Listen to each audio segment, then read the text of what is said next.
El Ministerio de Economía les agradece su participación e interés en este webinar titulado La importancia de la donación de plasma convaleciente. Este es el 41º de una serie de webinars que se han realizado en el marco de la hoja de ruta a seguir para la reapertura ordenada de la economía nacional ante la crisis del COVID-19. Nuestro objetivo es facilitar el acceso de información relevante para la reapertura ordenada de la economía a través de temas de interés sobre protocolos de bioseguridad, reapertura comercial, movilidad de personas. Este webinar será impartido por Karen Colocho, quien es doctora en medicina, especialista clínico en jefe del área de aféresis, quien es conferencista y asesora en temas de salud preventiva e higiene, representando a la empresa Equitec. Si tienen preguntas acerca de los temas abordados durante el webinar, puede utilizar la casilla de preguntas que ha sido habilitada en la parte superior derecha de su pantalla. Asimismo, solicitamos su retroalimentación al final de esta ponencia a través del enlace que les será publicado en el chat. En estos momentos, cedemos la palabra a la doctora Karen Colocho. Muchísimas gracias, bienvenidos a todos, gracias por participar con nosotros en esta actividad y muchísimas gracias al Ministerio de Economía. Como les decía, el tema es la importancia de la donación de plasma convaleciente.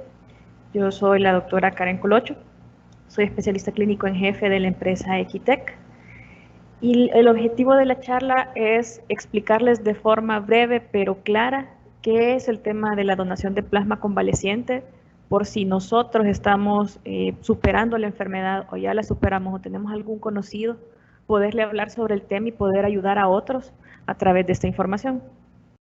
Okay. Hablándoles un poquito acerca de nosotros como empresa, en Equitec tenemos más de 27 años de estar trabajando tanto en el área salud, con diversos productos, así como en el área de seguridad alimentaria, y nuestro objetivo es hacerlo mediante la innovación en tecnología. Hemos tenido la bendición que en los últimos 10 años hemos colaborado en el desarrollo de la tecnología de aféresis en el país, que es la tecnología que permite obtener este plasma convaleciente de mejor manera. Y debido a la emergencia de COVID-19 hemos trabajado con diversos bancos de sangre del país para poder obtener las donaciones de plasma convaleciente. ¿Okay? Entonces, empezando a hablar un poquito en el contexto, debemos recordarnos qué es lo que sucede o entender qué es lo que sucede con nosotros y el coronavirus o la enfermedad COVID-19. Lo que el virus va a hacer, o lo que tiene que hacer, es llegar hacia nosotros y llegar específicamente a las células del tracto respiratorio. ¿Por qué? Porque en esas células están estas pequeñas chapas azules que ustedes ven acá, que señalo con el puntero. El virus tiene en su cobertura unas espigas, espículas, que son como una llave maestra que permite unirse perfectamente a esta chapa azul. Una vez el virus logra unirse, entra en las células del tracto respiratorio y lo que hace es adueñarse de la maquinaria de la célula a través de la cual se lee material genético y se pueden producir componentes como proteínas. Entonces el virus, una vez está dentro, hace que nuestra célula lea el material genético de él, empiece a crear réplicas ya ensambladas de él y lo pueda sacar hacia el medio ambiente del cuerpo para infectar otras células respiratorias o que las réplicas estén ya en la saliva o en las secreciones para poder contaminar a otros o contaminar superficies. ¿Okay? Entonces necesitamos que el virus nos infecte, tiene que llegar y tiene que empezar a multiplicarse en gran cantidad e infectar otras células. A medida que esto pasa, nuestro sistema de defensa va a detectar que hay algo extraño en el cuerpo, que hay algo que no debería de estar, y va a enviar un sistema de defensa inespecífica, un sistema de defensa celular que ataca todo lo que sea extraño, que el cuerpo no reconozca. ¿Okay? Entonces nuestro sistema de defensa va a empezar a atacar, va a empezar a tratar de destruir este virus, pero el virus, a medida que él se va replicando y va tomando otras células, una vez la célula no la funciona, la daña y la mata, digámoslo así. Entonces, al morir estas células, se liberan otro tipo de señales en el cuerpo, que son estos puntitos rosados que ustedes ven acá, que dan la alerta al cuerpo avisando que ese agente extraño está matando a las células y que por lo tanto la defensa tiene que aumentar y tiene que subir. En todo ese lapso, nuestra defensa inespecífica sigue actuando, sigue tratando de atacar ese virus y también se va a desarrollar defensa específica para el SARS-CoV-2, para este coronavirus. ¿Okay? se lo van a presentar a una parte especial de nuestro sistema de defensa y el sistema de defensa va a crear anticuerpos o defensa específica contra el coronavirus, contra el COVID-19. El 80 al 85% de los pacientes se quedan acá, que son los asintomáticos o con síntomas leves, en donde el cuerpo logra controlar la infección y no pasa a más. Pero lastimosamente hay un porcentaje de pacientes en donde la enfermedad sigue avanzando, se sigue reproduciendo virus y nuestro sistema de defensa no es capaz de contenerlo al 100%. Y a medida que esto se siga dando, nuestro sistema inmunológico va a dar una respuesta exagerada y si eso no se controla, va a dañar los pequeños vasos de órganos importantes, por ejemplo, el corazón, los riñones, etc. ¿Okay? Entonces, eso se puede ver así. Lo que les acabo de explicar se entiende acá.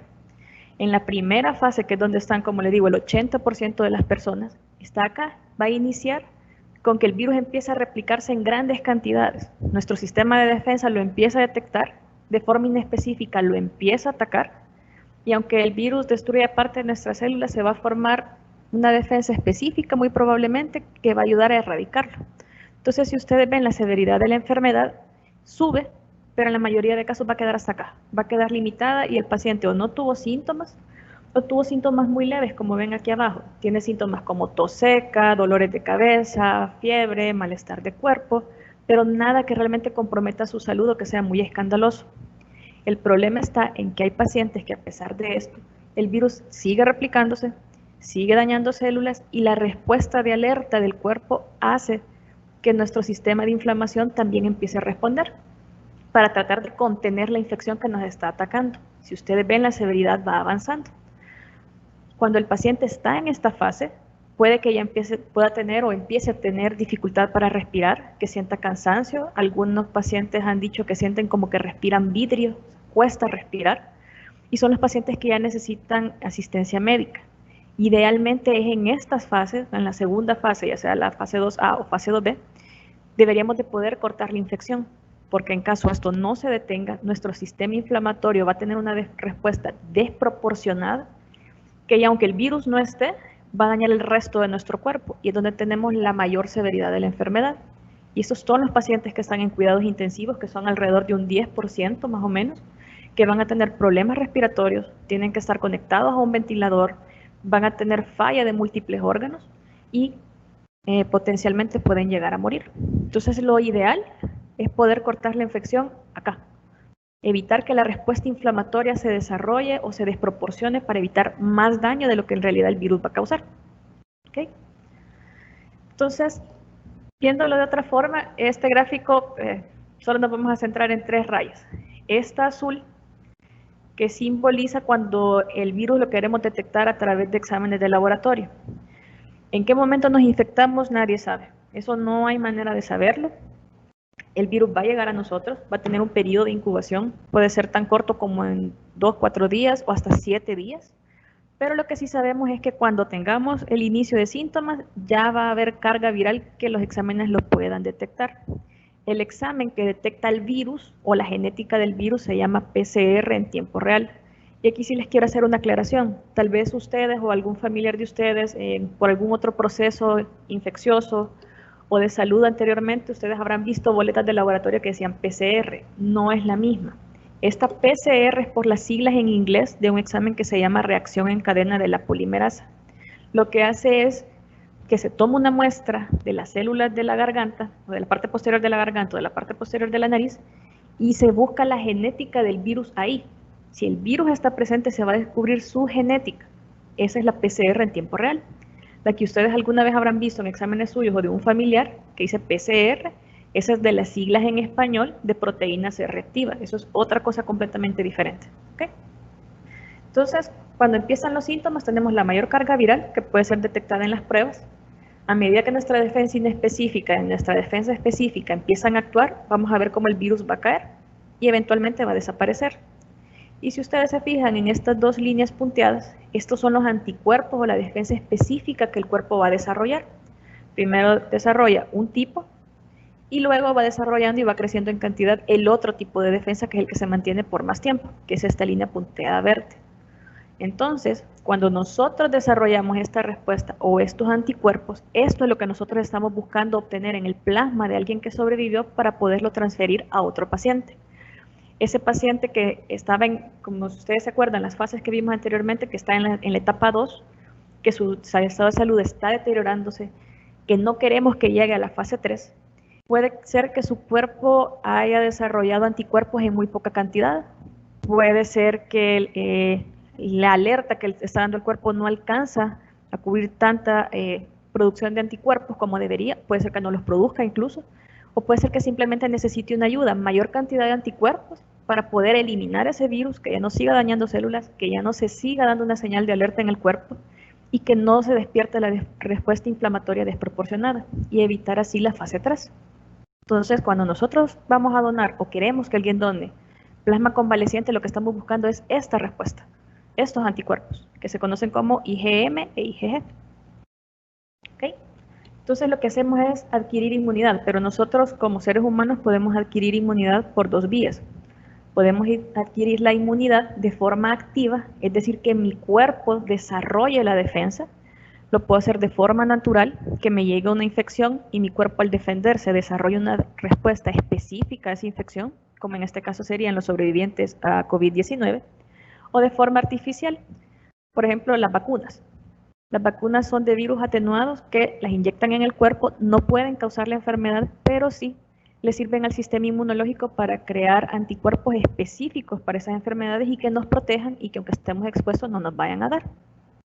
Y el otro tipo de inmunidad que nosotros podemos tener es una inmunidad pasiva, que puede ser de forma natural. Por ejemplo, nuestras mamás desarrollaron anticuerpos que al darnos leche materna nos los transfieren a nosotros, o de forma artificial, es decir, yo lo recibo desde una medicina o de otro lado, que este sería el caso del plasma convaleciente. Entonces lo que nosotros estamos haciendo es la defensa que alguien ya desarrolló, transferírsela a otro paciente para ayudar a detener la progresión de la enfermedad, eliminar el virus, y entre más rápido lo logremos eliminar, evitar que el cuerpo siga avanzando en las fases y no llegue a fase 3.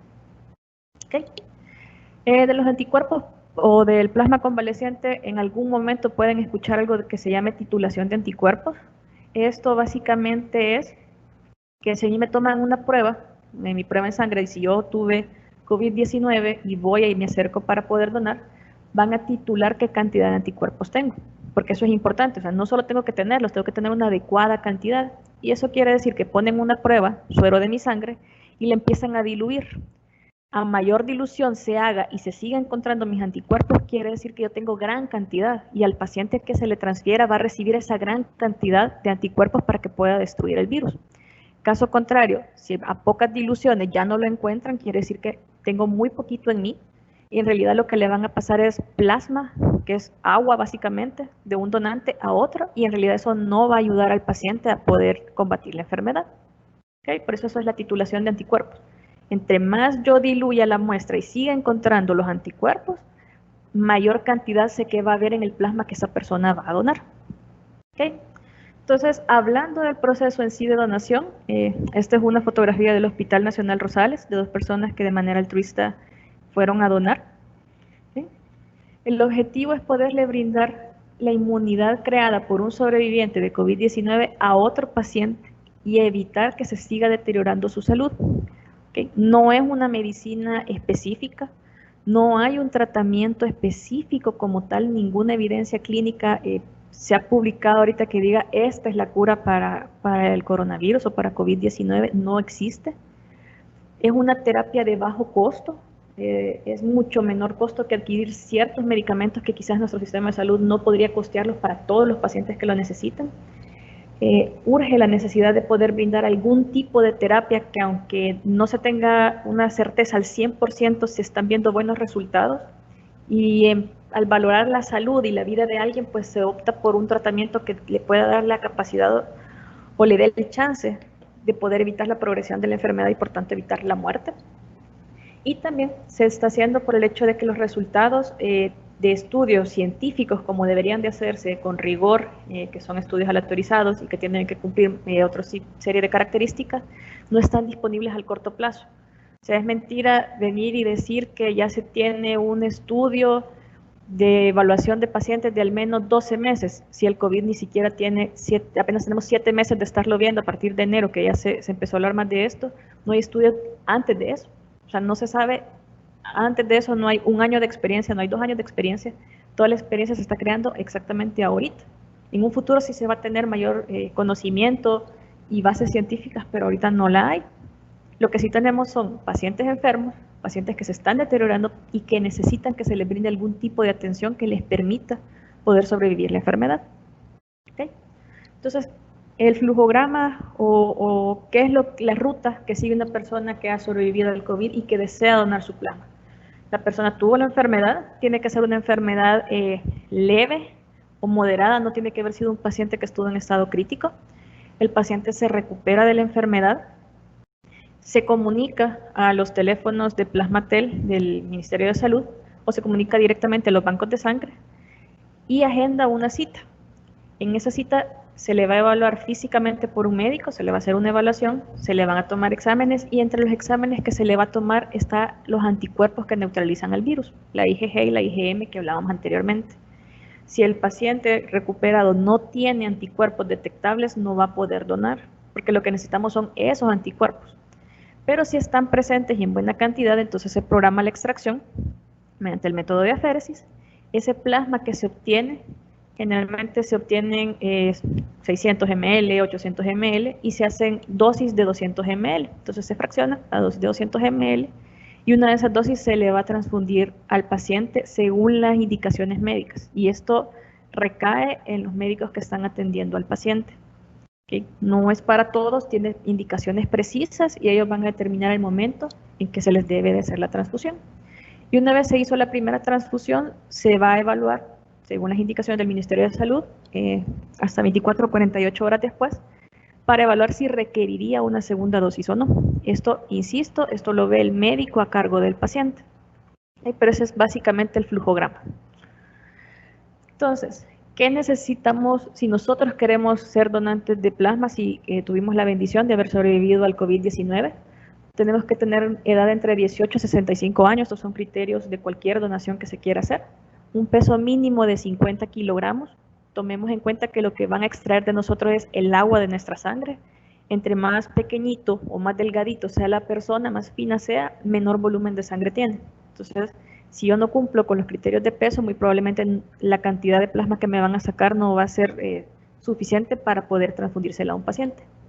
Sobre las pruebas de COVID-19, al principio, cuando se inició el programa, se pedía que tuviera una prueba de PCR, es decir, una prueba que hubiera detectado la genética del virus positiva y al menos una negativa.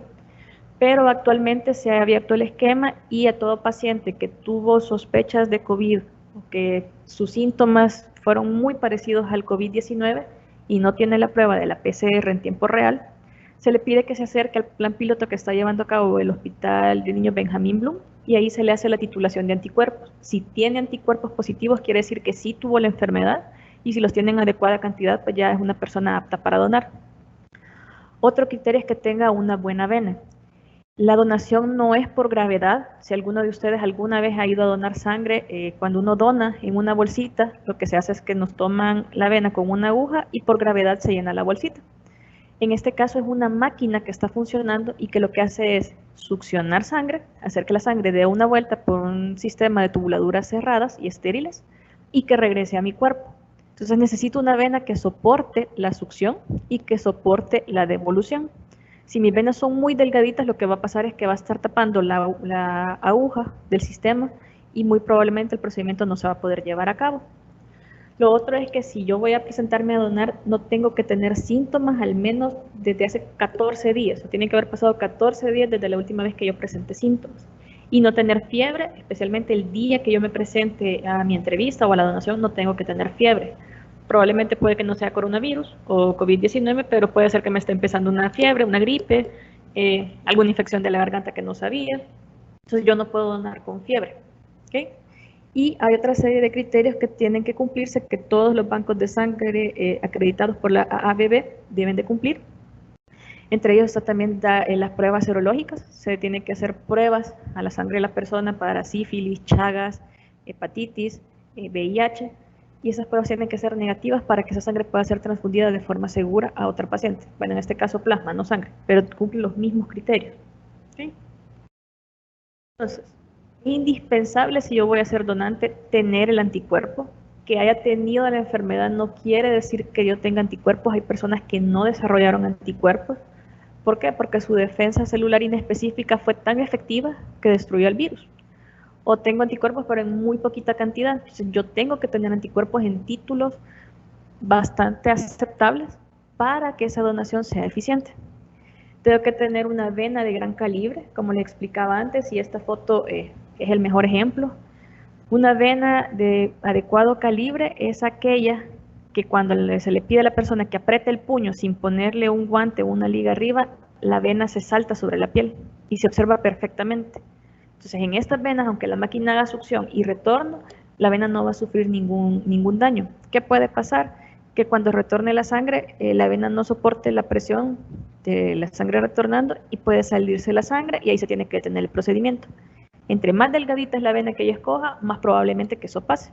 Y no va a ser una situación o una experiencia agradable para usted como donante. Entonces, idealmente tener venas de grueso calibre o venas de alto calibre.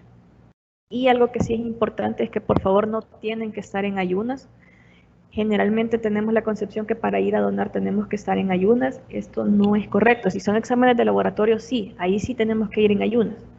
Pero si usted va a donar, ya sea que done una bolsita de sangre o done por ese tipo de tecnologías, su sangre va a salir del cuerpo por un momento en esas tecnologías y va a regresar. En la donación por bolsita no regresa. Pero en la parte roja de la sangre, ahí va el azúcar. ¿Okay? Si nosotros tenemos muy poca azúcar o se nos baja súbitamente, nuestro cuerpo lo que va a hacer es marearse, puedo vomitar, puedo ponerme a sudar helado, incluso me puedo desmayar. Entonces no tiene que estar en ayunas, tiene que haber comido. Pero tampoco nos vamos al otro extremo de que entonces como un gran desayuno, frijoles, plátano, huevo, pan dulce, café. No, tampoco va a ser eso. Porque si yo llego con demasiada comida en el estómago, cuando la máquina esté succionando mi sangre y hacerla pasar, la sangre en vez de estar en mi estómago haciendo la digestión, yo la voy a tener moviéndose por la máquina. Y muy probablemente yo voy a empezar a vomitar y me voy a sentir mal. Entonces uno tiene que desayunar un desayuno ligero o no estar en ayunas, haber comido algo ligero, no muy pesado, no muy grasoso. ¿Okay? Entonces, para que entendamos un poquito qué es lo que hace la tecnología de aféresis con la que estamos haciendo las donaciones de plasma convaleciente, es que nuestra sangre, como les menciono, pasa por una serie de tubuladuras. Alrededor de esas tubuladuras hay una centrífuga que está girando y permite que la sangre se ordene por capas, dependiendo qué tan pesada es cada capa. Entonces, la más pesada es el glóbulo rojo, luego están las plaquetas y los glóbulos blancos, y luego está el plasma. Y aquí el plasma convaleciente es el que tiene anticuerpos. Entonces, esta parte es la que yo voy a ir sustrayendo a través de la máquina poco a poco durante se haga el procedimiento. Al haber elegido un buen donante que cumpla con todos los criterios, vamos a tomarle la vena correcta que tenía, buscamos el brazo con la mejor vena y vamos a tomar con una aguja esa vena. El otro brazo va a quedar libre, usted puede estar con su teléfono celular, puede estar leyendo un libro, puede estar tranquilo. Solo un brazo va a tener una aguja a nivel del codo, no puede flexionar el brazo porque por ser una aguja usted se podría lesionar. Y la sangre va a empezar a fluir a través de un kit descartable que viene estéril de fábrica, que es uso y desecho, y va a pasar a través de una máquina. El kit descartable se pone en ciertos lugares de la máquina, entonces la máquina jamás va a tocar la sangre de nadie ni se va a contaminar, todo va a ser a través de tubuladura cerrada. Pasa la sangre y la máquina, en esta parte de acá, abajo, tiene una centrífuga. Eso permite que la sangre se separe en la parte de plasma, que es la que yo quiero recolectar, y el resto de componentes, toda su parte roja, va a retornar a usted. ¿Sí? Y esto es un procedimiento que va a tardar cerca de 45 minutos aproximadamente. Los equipos con los que se hace el procedimiento, con los que trabajamos nosotros como empresa y que están en hospitales como Hospital Militar, Bloom y Hospital Rosales, son estos. Son la última tecnología que hay para hacer este tipo de procedimientos. ¿Okay? Ahora bien, ¿qué puede sentir usted? O se puede preguntar, ¿puede haber algún problema cuando yo done? ¿O qué puedo sentir? ¿Qué me puede dar? Idealmente es un procedimiento que no debe causar dolor. O sea, lo ideal es que no cause ningún tipo de molestia. No va a estar solo durante la donación, como usted va a ver a alguien entrenado y especializado en ese equipo, a quien usted le puede estar transmitiendo sus dudas o consultas, y se las van a lograr resolver, le van a explicar qué es todo lo que va a pasar, que básicamente es que la sangre va a salir, se va a recolectar plasma y va a regresar, y eso es continuo, durante 45 minutos, eso es lo que va a estar sucediendo. Pero en algunos pacientes pueden sentirse ciertas cosas que están dentro de la normalidad. Frío, porque lo hacemos en cuartos donde hay aire acondicionado y a veces por el espacio que es un poco pequeño, el cuarto se enfría rápido o la dirección del aire acondicionado da hacia donde están las máquinas y la sangre que está pasando por la tubuladura se va enfriando y eso nos va dando un poco de frío. No es un frío que moleste ni que lo haga temblar, simplemente se siente una sensación de frío.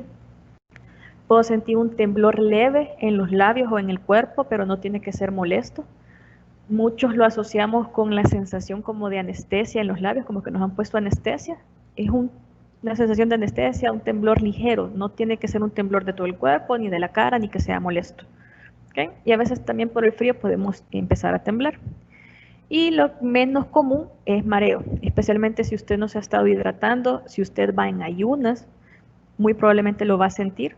O si su presión arterial es bien límite, si sus presiones son de 90-60, 100-60, puede que el empezar a donar y estar extrayendo líquido lo maree. Lo mejor es tener líquido con usted para estar restituyendo la volemia. ¿Okay? Y como donante, yo debo, o sea, son esquemas bien sencillos o iconos bien sencillos, pero es algo que todos debemos de tomar en cuenta. Si yo voy a ser donante, tengo que hacerlo por empatía con otros. Tiene que ser de mi voluntad, no puedo ir obligado, no puedo ir forzado, no debe haber sido una transacción de venta que yo vendí mi plasma a una familia que lo necesita, no debo de ir obligado, tiene que ser por mi propia voluntad que yo he llegado a donar.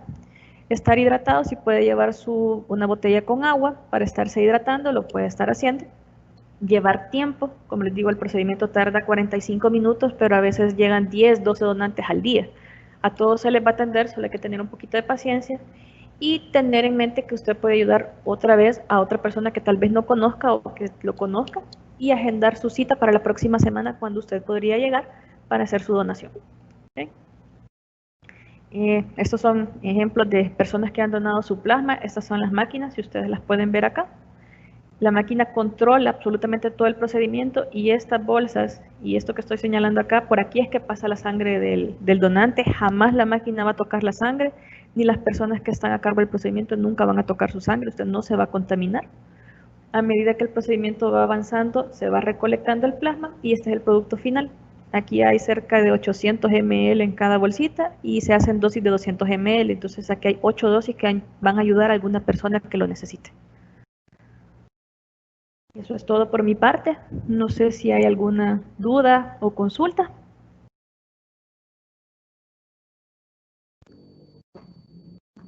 Agradecemos a la doctora Karen Colocho por su intervención.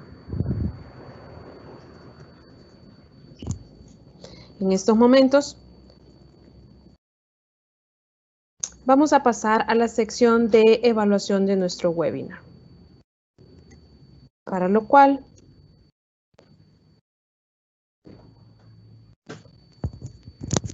les pido que identifiquen en el chat el enlace que ha sido publicado para que ustedes puedan ingresar a este y completar la evaluación. Para nosotros es importante conocer sus solicitudes y observaciones sobre el webinar y así poder retroalimentar los próximos. Cuentan con 5 minutos para que puedan completar la evaluación y luego daremos paso a la sección de preguntas y respuestas con la doctora Karen Colocho. Muchas gracias. Agradecemos a todos por su retroalimentación. En estos momentos pasaremos a la que es la sección de preguntas y respuestas, las cuales han sido enviadas por las personas que han formado parte de este webinar. Mi compañera del equipo estará dando lectura a las preguntas que nos han enviado bajo la metodología una pregunta para su posterior respuesta. Le cedo la palabra. Muchas gracias. La primera pregunta dice de la siguiente manera. ¿Cuántas veces podemos donar? ¿Cuánto tiempo permanecen los anticuerpos en el plasma? Y esa sería la pregunta, doctora. Ok, ¿Cuántas veces? Eso todavía está en discusión. En algunos casos se cree que la inmunidad puede durar varias semanas, incluso algunos lugares hablan de hasta 52 semanas de duración de la inmunidad. O sea, por el momento todavía no se sabe específicamente para coronavirus cuánto sería el tiempo, pero la donación se hace una vez a la semana y se le están midiendo un examen que se llama proteínas totales, ya que en el plasma van proteínas. Entonces se tiene que ir midiendo si tiene una cantidad adecuada o si eso está bajando. Si eso está bajando, se suspende la donación por un tiempo y luego nuevamente puede volver a donar. Muchas gracias. La siguiente pregunta dice, ¿podría donarse toda la sangre y evitar que ésta retorne al cuerpo? Sí se puede. Por ejemplo, antes de hacerlo para COVID-19, cuando uno va a donar y dona por la bolsita, se extrae una unidad de plasma, pero esta unidad solo tiene 200 ml máximo, ¿no? Porque en algunos casos son 150.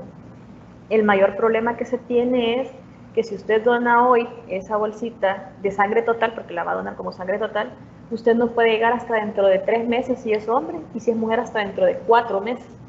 Entonces, a medida que más va pasando el tiempo, muy probablemente más van a ir decayendo la cantidad de anticuerpos que tenga. Entonces, por eso es que se prefiere el método de aféresis.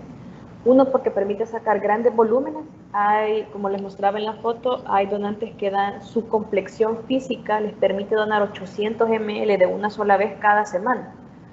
Mientras que de sacar solo 200 ml sería bastante difícil y no podríamos obtener la suficiente cantidad de plasma para manejar a todos los pacientes. Recordemos que, como les digo, no hay nada escrito en piedra que diga que este es el tratamiento adecuado.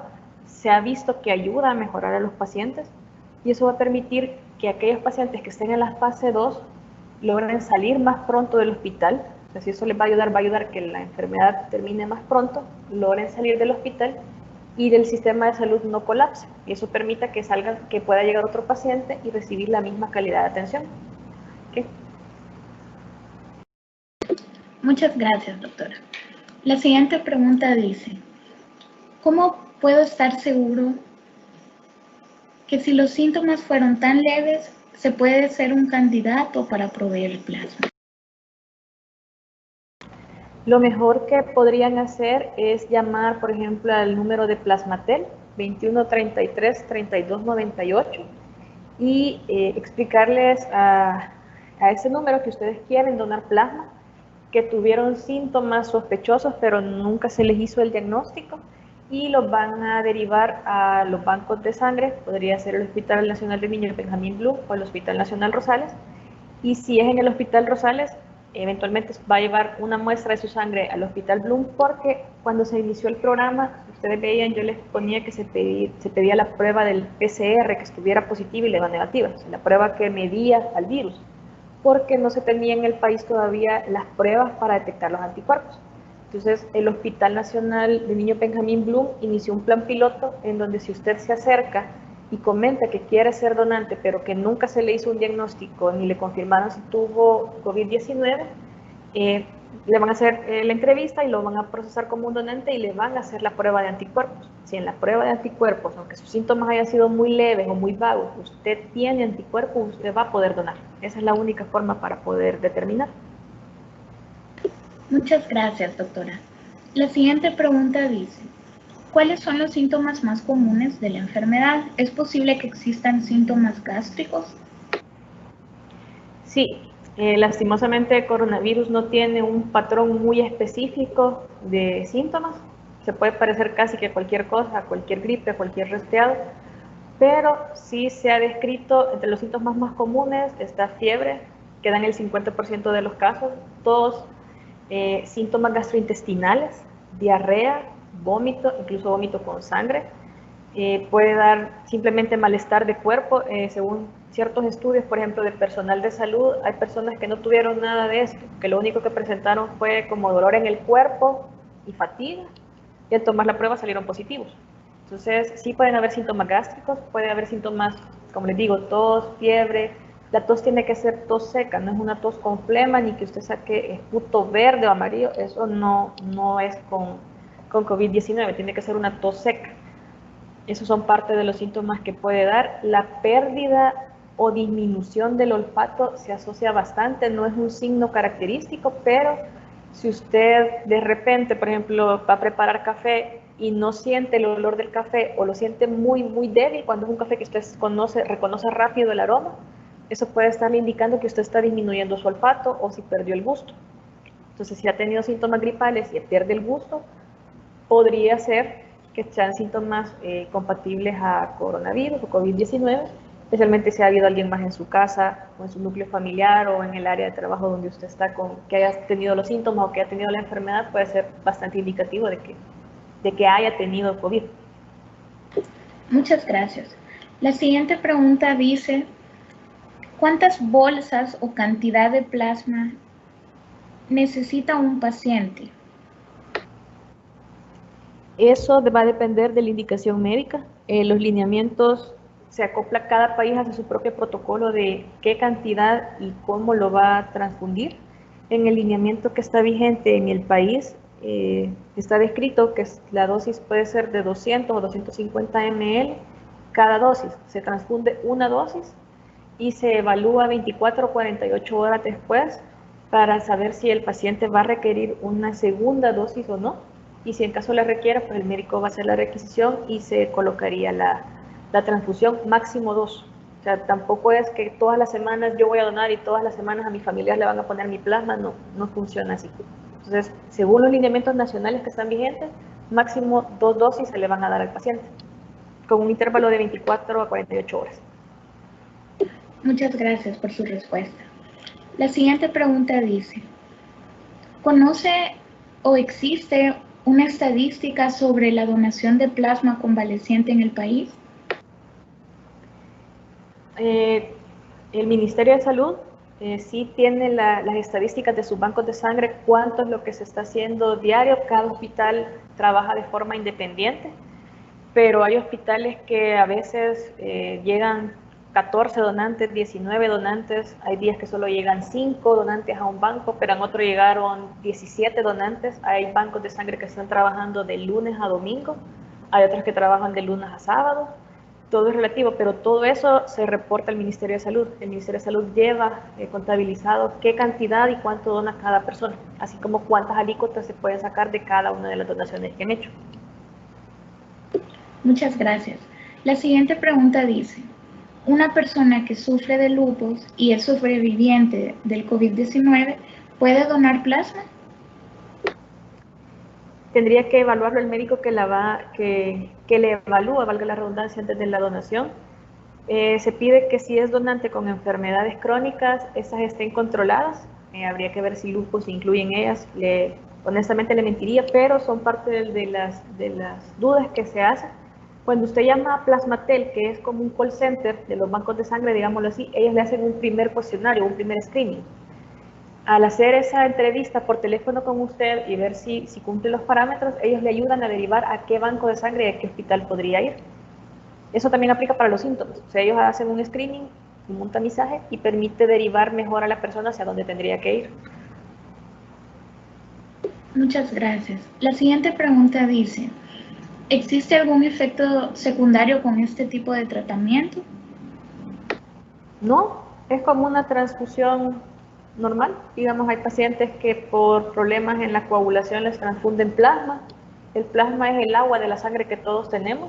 Si somos donantes sanos, que no hemos mentido en la entrevista, y eso es importante, tenemos que ser bien honestos en la entrevista que nos hagan para donar.